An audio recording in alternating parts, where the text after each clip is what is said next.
to a meeting. We have several things that are on our agenda. First, we're going to start out with reading and math, the data that we received from our winter assessment. Would anyone like to share what they have? I'll start. I know with my reading assessment, my children were only 2% proficient, and they were 18% in math. So I know there's a lot of work that we need to do in reading. Okay. Anyone else? My overall was 5%. Okay. And so we're still targeting those students with those skills that they were following. The majority of the class was following both. And so we're targeting those skills to reteach those that we see grow. Okay. What about you? We had 2%. 2%. Yeah, we had 2% proficiency. And so we're still working on all the skills that were low. Hopefully to get better. I see some growth. I can't believe it was 2%. 2%, yeah. And there has been some growth when we look at the STAR assessment too, and I see that the students are doing better, but I see that comprehension poses as a problem with my students, and it mainly comes in because they're just not reading the information. So we're just going to have to put some things in order. I know we're planning a literacy night pretty soon with the math and the reading for the parents, so we'll have a chance to talk with them, and hopefully they'll be able to help us with some strategies or activities at home. Okay.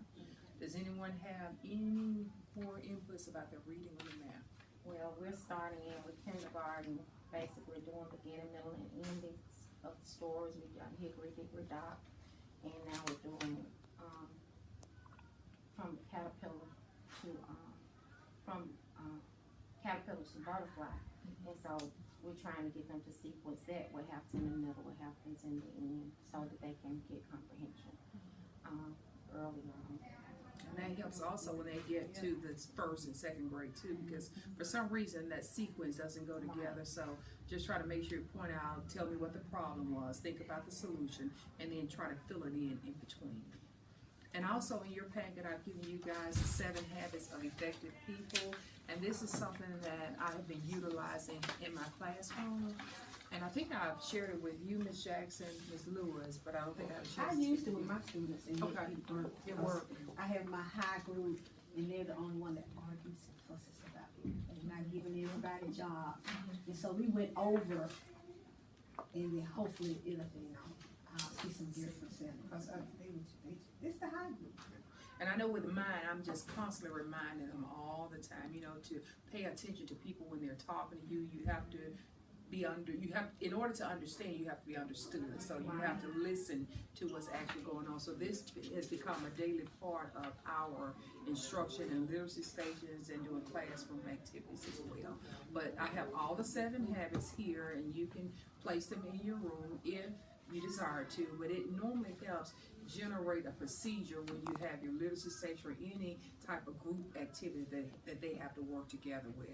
And it just goes step by step, and my children, they took each one and they kind of interacted with it and told exactly what it meant to them.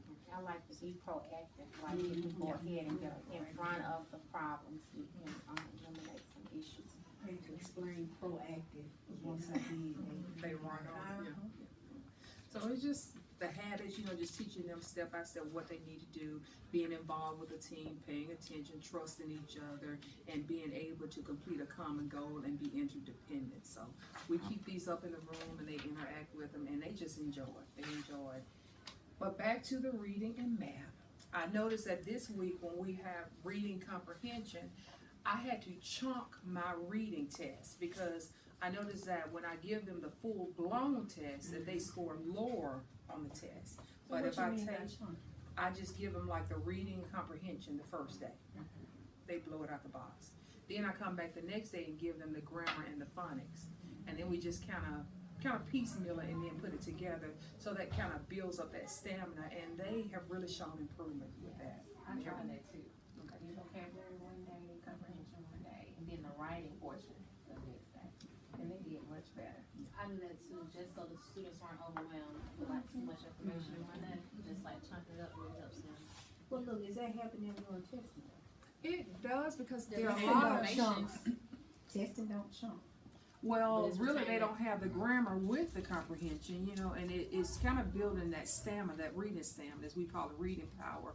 But it allows them to think solely on the text-dependent question and how they're going to interact with the vocabulary words. And then when you look at the grammar, that's a totally different entity by itself.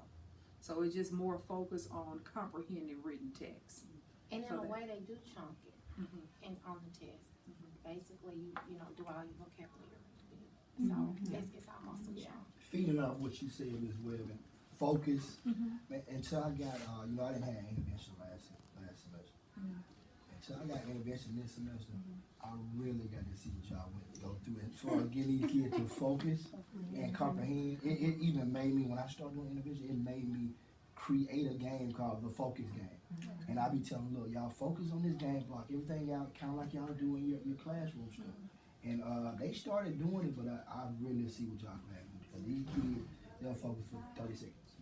And then that's probably what they do on their test. Like anything else, their mind just go everywhere. So focus is the reason why I think these kids ain't doing It it. helps, you know. Comprehending. Even with poems for the week. But I noticed with my students also, we started out with like 70% that they had to maintain or master on their test, and each month it goes up 10%. So this month you can't score below 80%.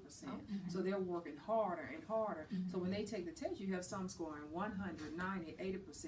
I had about 5 out of 20 that scored below the 80%, but some of those were like 71, 72, so they still passed the test. Yeah. So I can see the improvement with them. I really can.